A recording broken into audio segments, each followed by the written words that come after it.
So today we're going to talk about giving and the power of giving, and specifically the power of giving without expecting anything in return. Because very often when people contribute in one way or another, whether they volunteer within the community, whether the person gives a donation, whether the person gives of their time, there are many occasions where the person expects that there's some kind of there's a value. I'm going to get something out of it.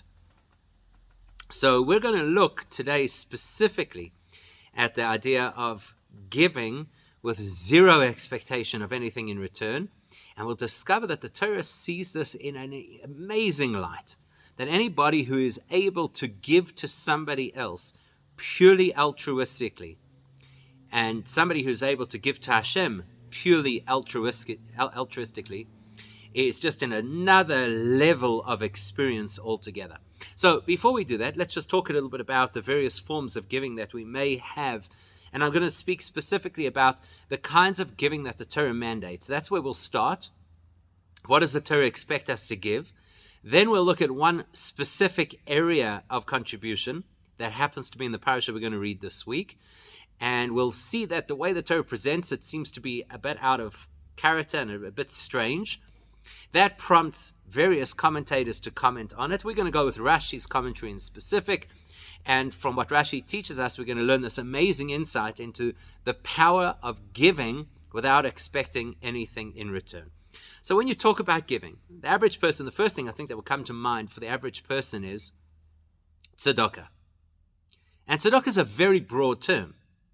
Tzedakah is a very important part of Judaism.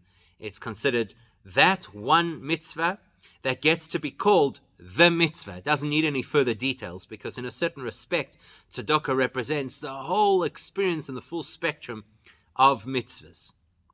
And we know that tzedakah is a very big part of Judaism. We know that you're supposed to give tzedakah on a regular basis.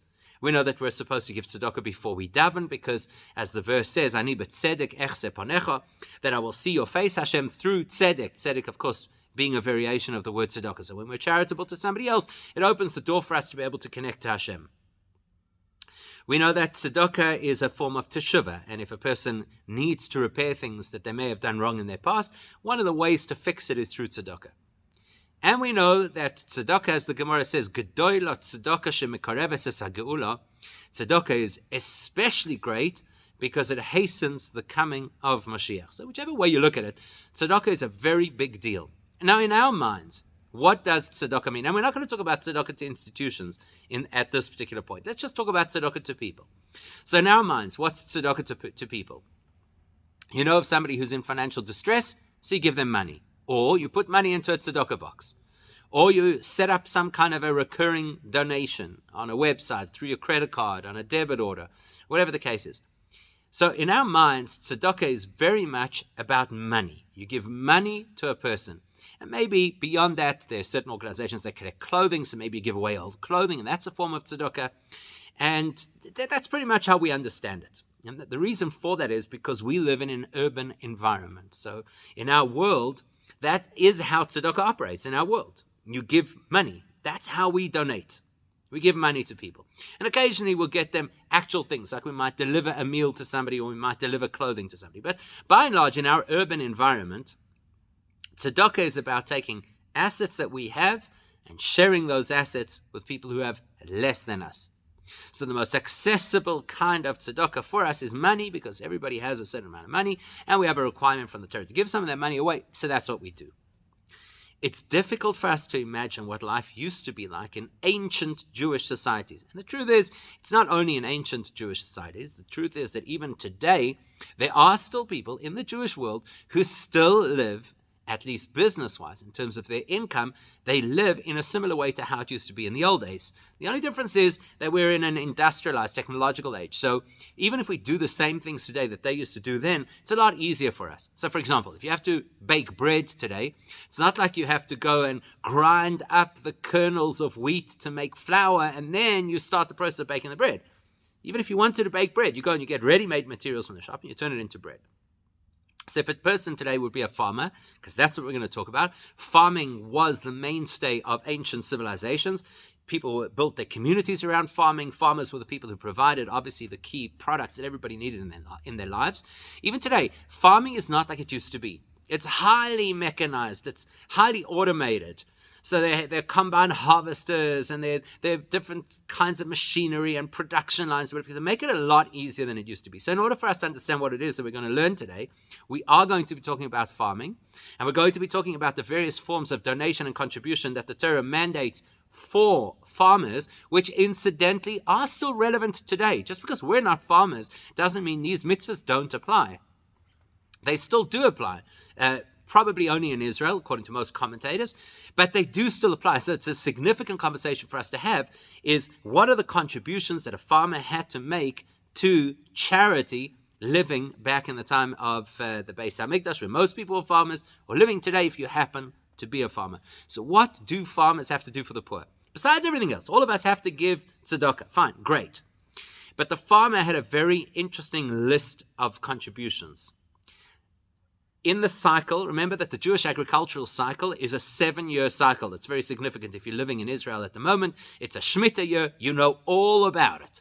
You know how tricky it gets to use fresh produce in the Shemitah year. So that means that 6 out of 7 years were working years, or are working years in Israel if you're in agriculture. Now, in the time of the Beis HaMikdash, in the 3rd year, and the 6th year of that cycle, you had to give what was called Meiser Ani, which meant that you took 10% of the yield of your fields and you contributed and distributed that between poor people. That was in the 3rd and the 6th year of the 7-year cycle. In the 1st, 2nd, 4th, and 5th years, that same amount of produce you would actually take up to Jerusalem and you would eat it in Jerusalem. It was called Meiser Sheni. We're not going to talk about Meiser Sheni today. Today we're only talking about contributions that people would give to the less fortunate. So today, that principle of Meiser Sheni, and Meiser Ani, today is not as it used to be in temple times because we don't have a Beis HaMikdash. But in addition to that, here are the other things that a farmer had to be aware of. They fall into 3 main categories: leket, shichacha, and peah. So what that means is this. Again, today it's all automated. The systems are not exactly as they used to be.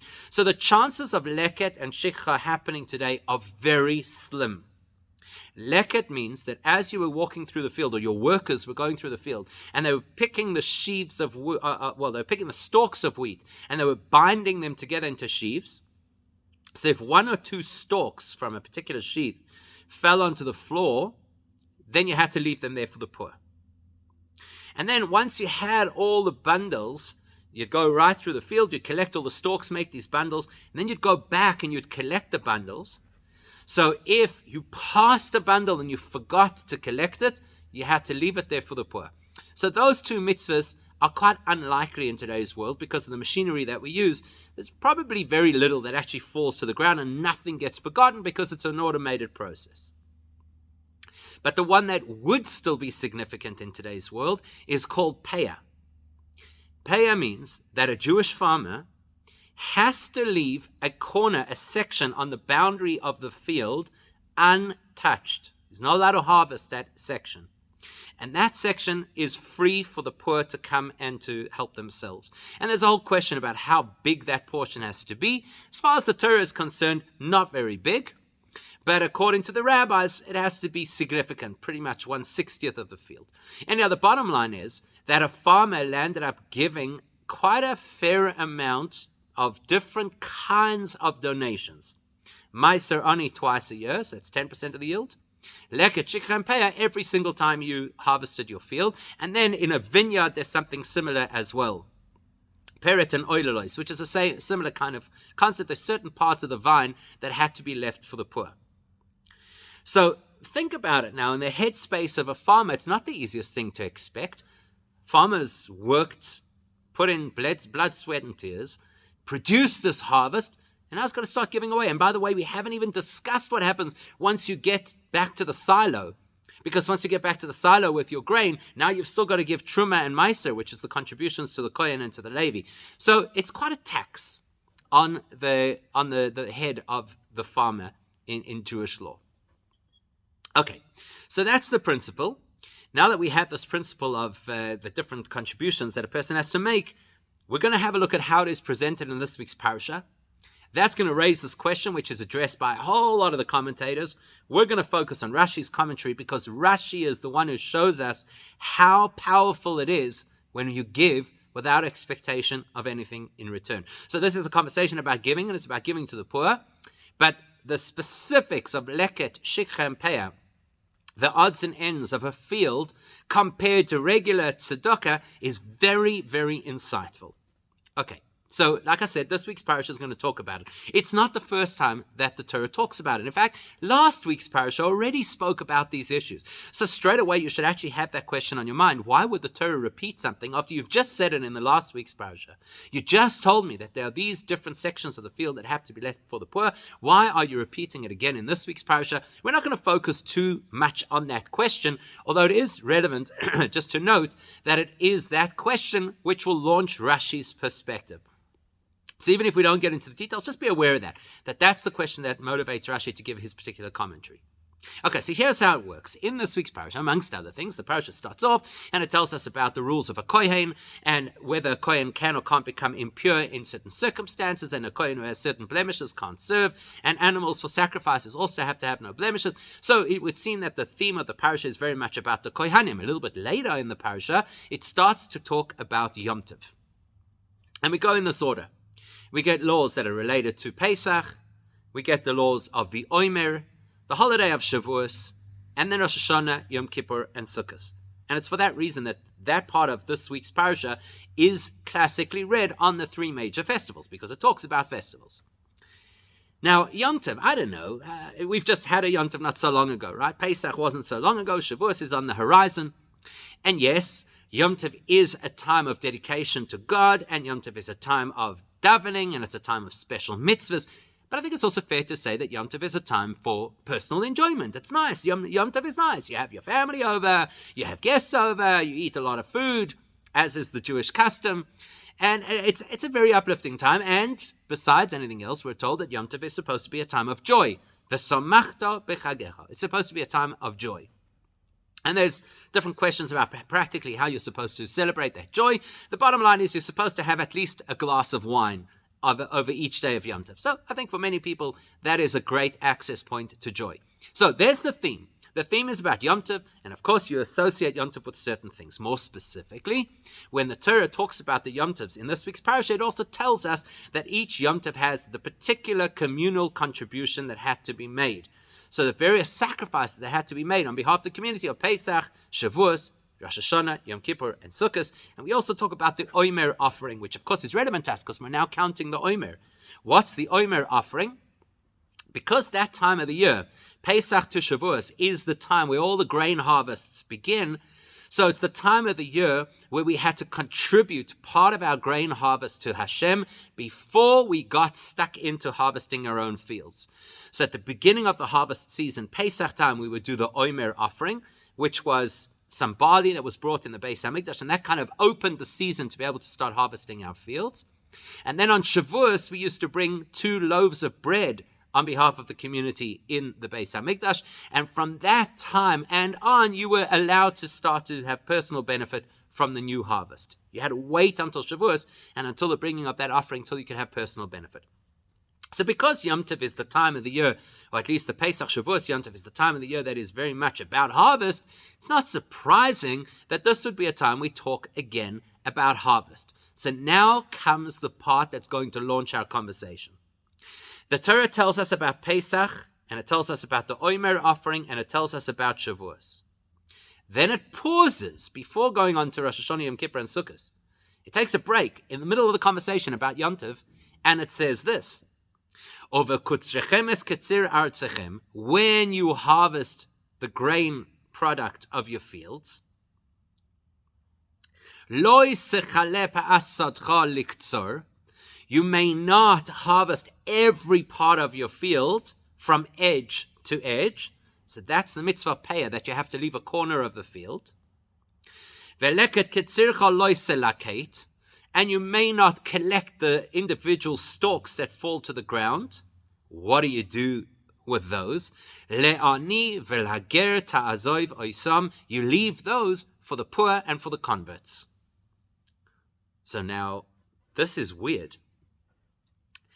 You've told me these laws already in last week's parasha. Now you're talking about Yom Tov.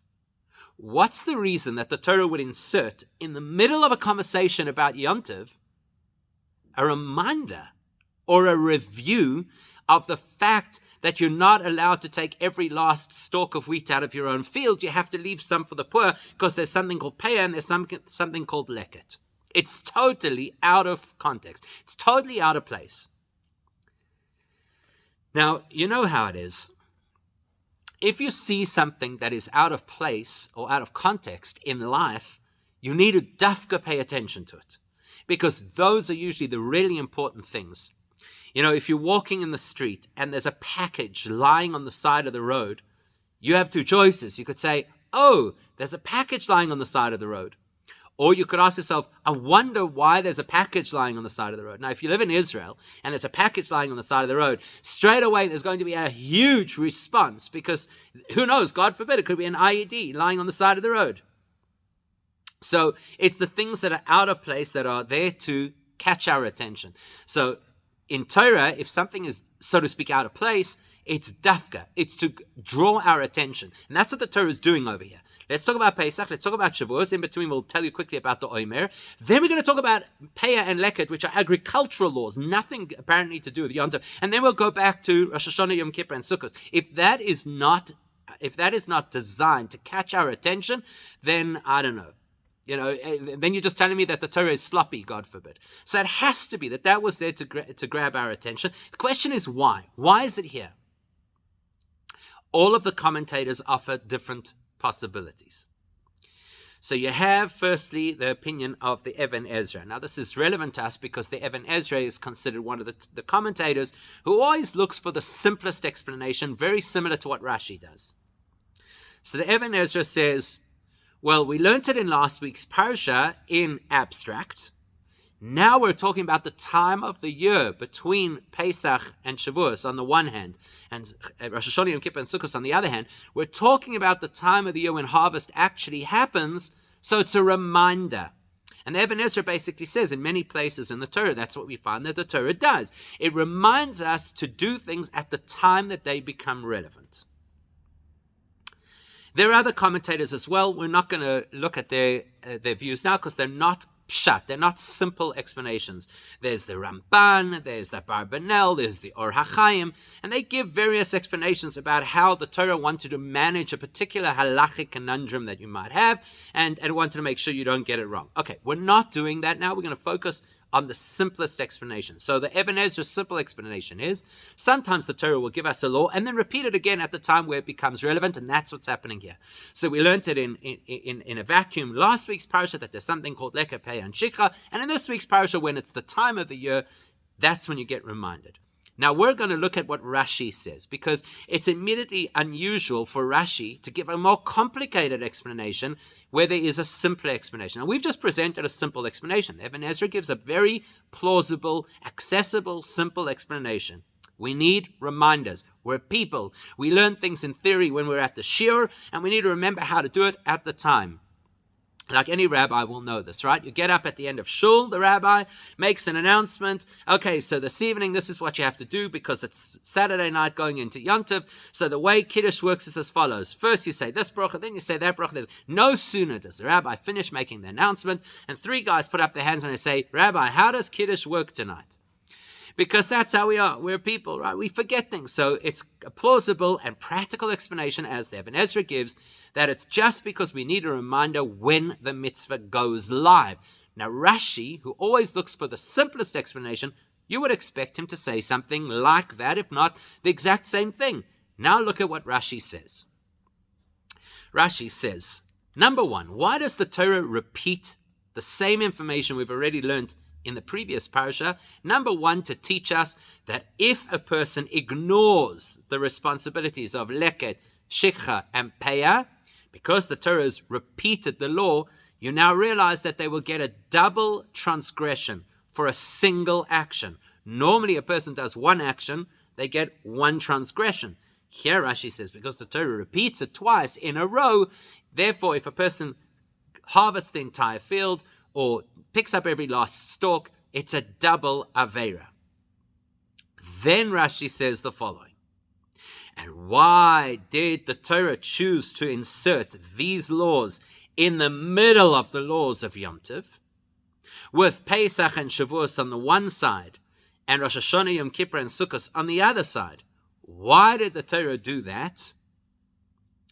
Says Rashi, because there's a midrash. It's called the Midrash Toras Kohanim, and in that midrash there's a rabbi called Rabbi Avardimas. It's a very unusual name. And Rabbi Avardimas taught as follows.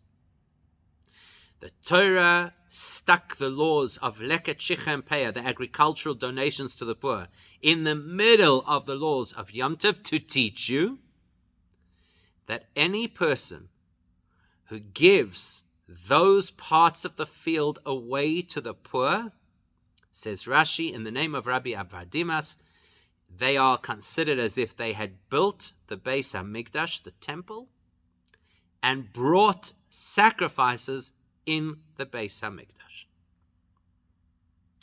Okay, so we've got to work out what Rashi's saying over here, but before we do that, I just want to point out one other thing that Rashi says, which will be valuable information for our conversation.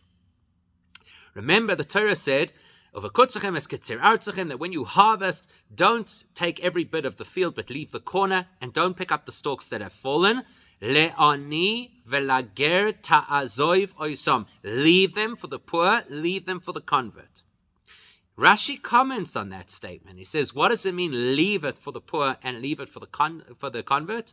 It means leave the produce where it is, and they must come and pick it up themselves. In other words, not only, you might think, I'm a nice person. Not only am I going to do what the Torah says, but I'm going to go deliver the wheat of my fields, the part that I'm not allowed to take. I'm going to deliver it to the poor. Says the Torah, don't do that. Ta'azoiv, you leave it for the poor, and you don't give it to them. Now that's weird. Why would the Torah stop me from doing something which apparently is actually more generous, more magnanimous, nice? Why would the Torah tell me I'm not allowed to do that? Okay, so let's work out over here what's bothering or what's inspiring Rashi in this particular conversation. Rashi says, I know why the Torah repeats the same law twice. It's to tell you that if you break this law, it's a double transgression. I know that. I don't have a problem with that. I only have one question. Why is it inserted where it is? Why are these laws of Leket, Shichem, Peah, these three agricultural contributions to the poor, why are they, in fact, the Torah doesn't even speak about Shikha in this particular point. Rashi just ropes it in. Why is this presented in the middle of Yom Tov? So Rashi says, let's look around. You know what the Torah does always, wherever possible? The Torah groups things by context. And actually, that's a big question. Because if the Even Ezra if we want to go with the Even Ezra's opinion, that the reason these laws are repeated over here is because now's the time. It's when we're dealing with harvest, so you've got to remind people of the laws. Truth is, a little bit earlier on in this parasha, we spoke about other things related to harvest. So we could have put them all together. But the Torah doesn't do that. The Torah isolates these specific elements that you leave in your field for the poor, and only those are stuck in the middle of the Yom Tov conversation, and that must teach us something. So Rashi is going to build this in two steps. Step number one, let's understand the context. Step number two, let's understand the unique contribution you make through the leaving the parts of the field compared to other forms of tzedakah. Let's have a look at the context. What's the context? That on Pesach, Shavuos, Sukkot, Pesach, Shavuos, Rosh Hashanah, Yom Kippur, and Sukkot, there are communal contributions that have to be made. Karbonos tzibur. Korban. Offerings to Hashem brought in the Beis HaMikdash. So Rashi says, let's understand what is the nature of a korban. Let's start there. What does the Torah want us to achieve by giving a korban, by sacrificing? That will explain to us what the context is. And then we can say, why was this stuck into that context? Now, the very first time we were ever introduced to the idea of karbonos was a few parashas ago, the first parasha of this book, Parashas Vayikra, which says, Adam ki yakriv mikem korban laHashem. When a person from amongst you will want to bring an offering to Hashem, this is how you do it. Follow these steps. Now, all of the commentators want to know, why does it say Adam? There are many ways you could refer to a human being. The most common is Ish. Ish, as we saw in the parasha 2 weeks ago. Why here is the individual called Adam? So Rashi tells us, because it wants to invoke the original person, who was also the original individual to bring a sacrifice, Adam Harishon, the very first human being, Adam himself. Now we know that Adam brought sacrifices to Hashem. And you know what was interesting about Adam, says Rashi, based on the Gemara? When Adam came to bring his sacrifice to God, there was no way in the world that he could have brought an animal that did not belong to him. It wasn't possible. Why? Because there was no one else. So there's nobody else who could have owned an animal. So whichever animal he had chosen, and in fact the pasuk even alludes to the fact that Hashem had given all the livestock, all the animals to Adam. So Adam could pick any animal he wanted, and he could have brought it as a sacrifice without any fear of stealing. Says the Gemara. That's the message, and Rashi echoes it. In order to bring something to Hashem, it has to be yours. Can't be somebody else's. And that's our first insight. You know why? Because it's the easiest thing in the world to give away what isn't ours. There's that old story about the shtetl, and somebody in the shtetl was arrested by the local squire because he couldn't pay his rent. And that's what used to happen in those days. You know, you couldn't pay your rent, you got locked up until the community came and bailed you out. So there was an emergency meeting, everybody got together, and they said, right, what are we going to do to help this guy? You know, so this one pledged, I'm going to give 10 bales of hay, and that one said 5 barrels of wine, and this person, it was a guy called Yankel.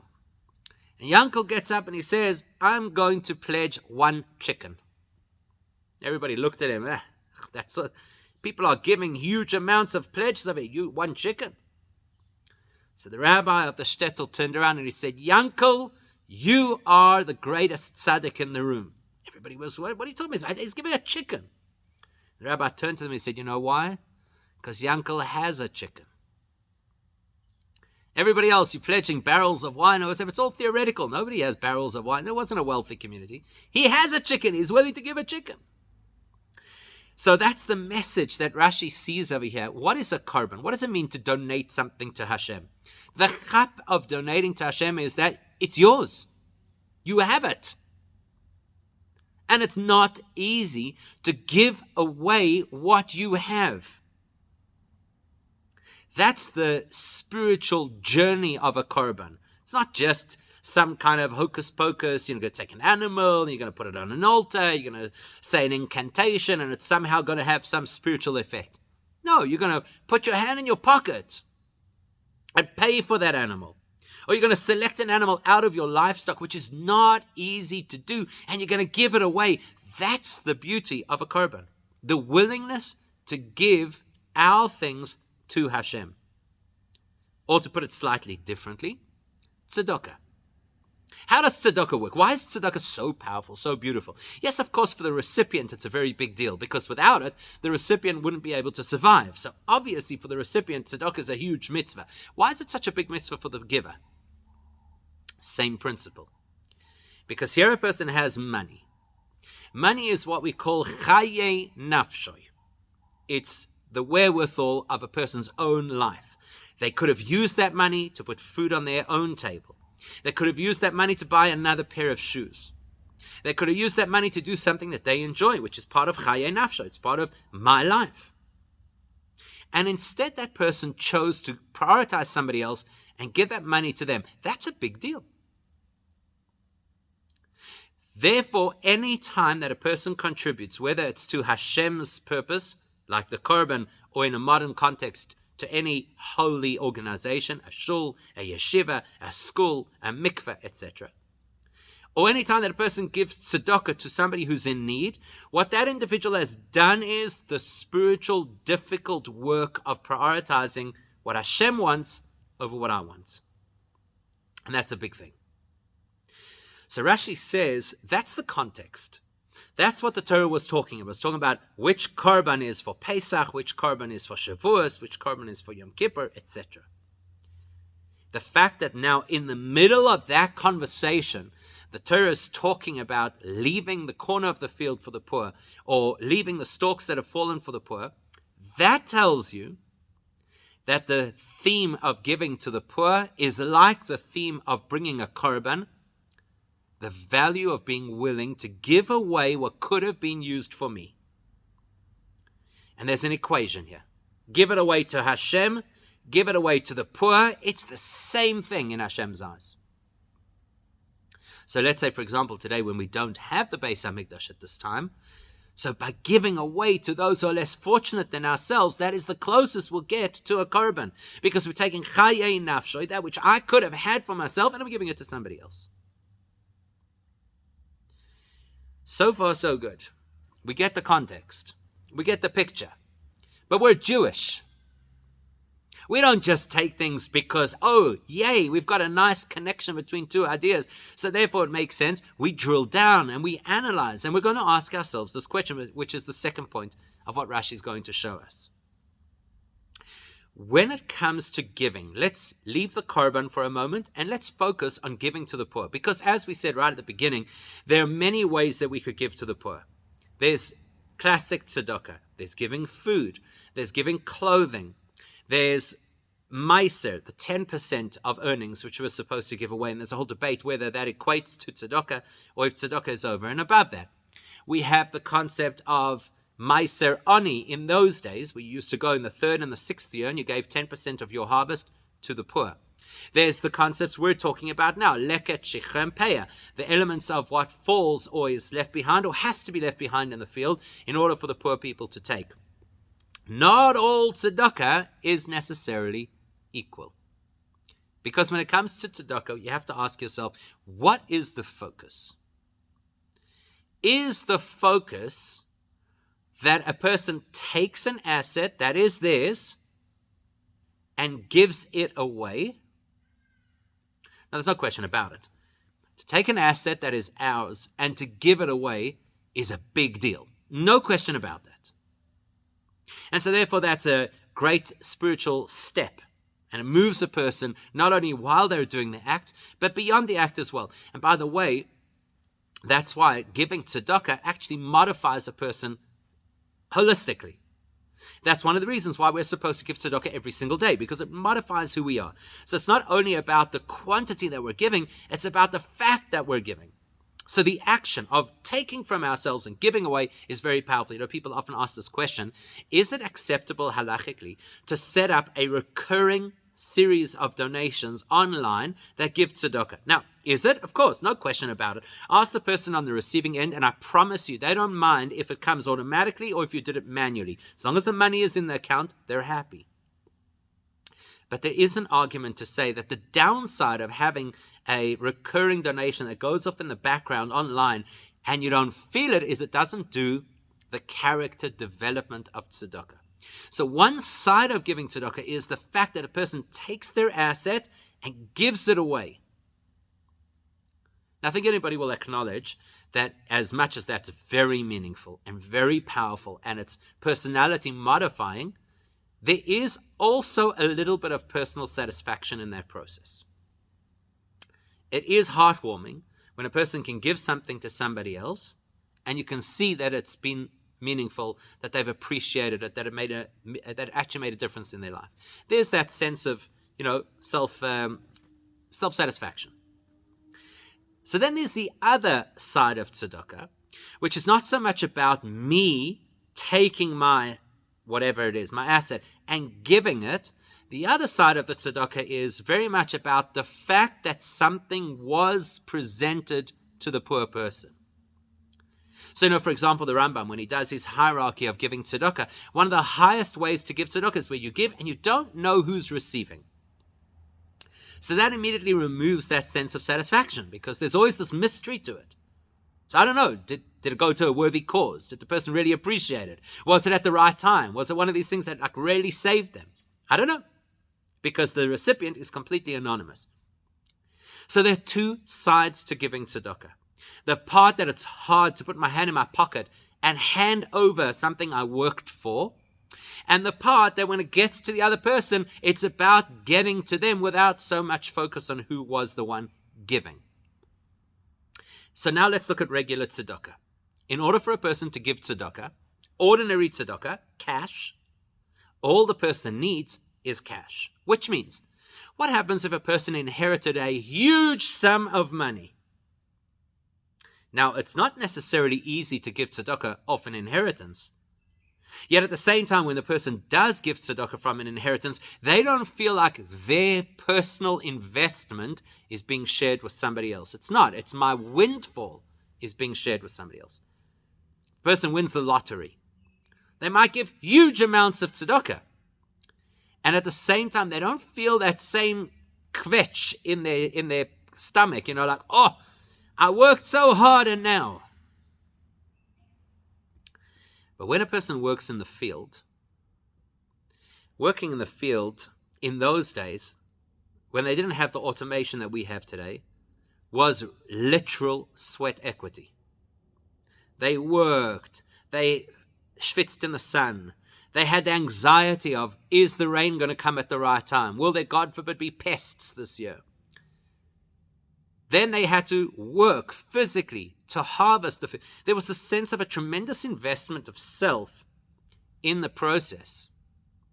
That means that they were much more invested in what they gave away than the person who just happens to have a lot of cash in the bank. And that's why the Torah wants us to know that these specific types of giving are the ones that are like korbanos. Because a korban, a dedication to Hashem, should require a lot of investment of self. To take the hard labor, the product of one's back-breaking labor, and be willing to give it away is a big deal.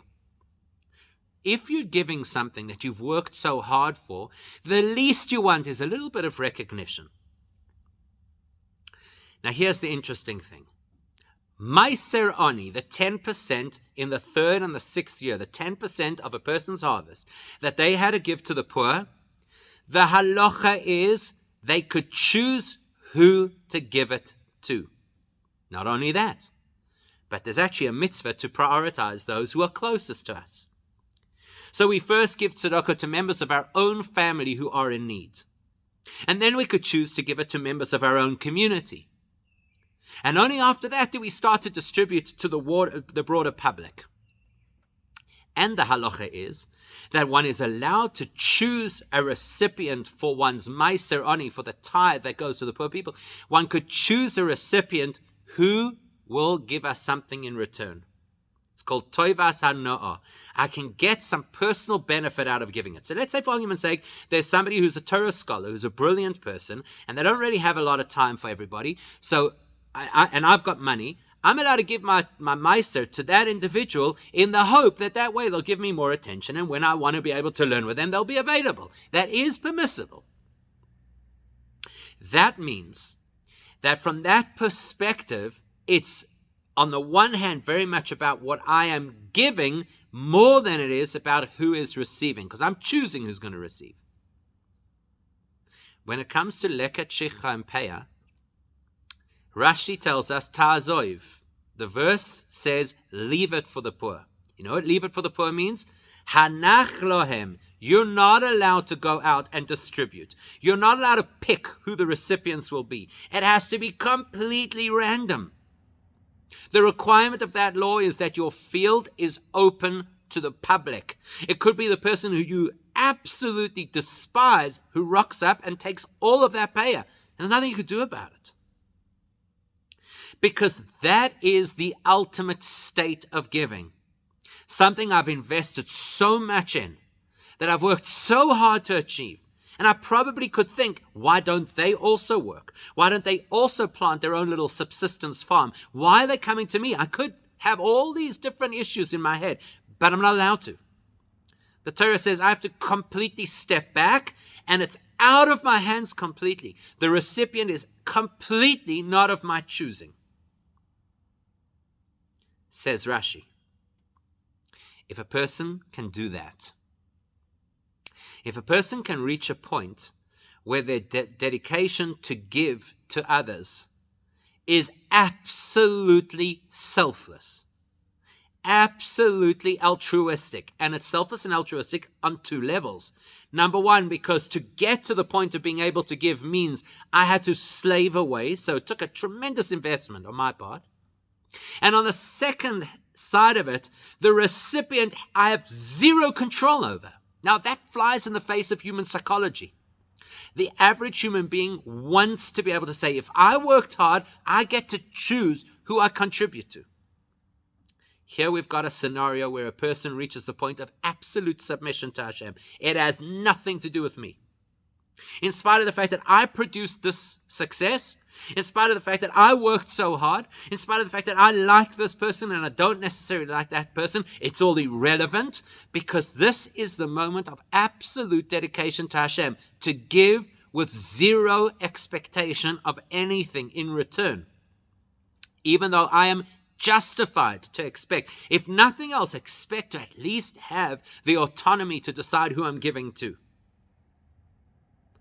Says Rashi, the Torah stuck this story into this context so that we would know that any person who reaches a point of such dedication to Hashem, where they give because the recipient is a valid cause, not because they have the autonomy of choosing who to give to, where they give because Hashem said so, not because they want to, that person is considered like somebody who built the Beis HaMikdash and brought sacrifices in that space.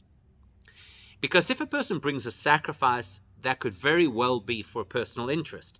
I have to give Hashem gratitude. I have to atone for a sin that I've done. I have a personal interest. If I build the Beis HaMikdash, I'm building for the community. It's not about me. It's about everyone. That's Rashi's message. An individual who appreciates that we give tzedakah, why? Because Hashem said so. Therefore, where my money goes should be determined by the need rather than by my preference. If I can do that, if I can contribute in that way, I am building a Beis HaMikdash. I am building a place of holiness for the value of the greater klal, the greater community, rather than for the personal satisfaction or the accolades that I might get. It's an immensely powerful message that Rashi is teaching us over here. It's not about how much we give, and it's not about how much we earn. It's all about how much we are willing to accept the system as Hashem wants it to be, an altruistic system of giving. Then we are literally in the holiest of spaces. So there's a massive lesson to learn from that, something we can apply in our lives immediately. It challenges us in a very deep way, but the payoff is something incredible, to be part of Hashem's Beis HaMikdash. So please God, we should all be inspired to be able to contribute in that way, whether it's financial contribution, whether it's contributing of our time, whether it's contributing of our knowledge. It should all be in the same theme. I don't do it because of what I want, but rather because Hashem has defined that the world has to operate in a particular way. And then, of course, we can have Gedola Tzedakah Shemekareves Esa Geula. No doubt that kind of tzedakah will definitely hasten the coming of Mashiach now.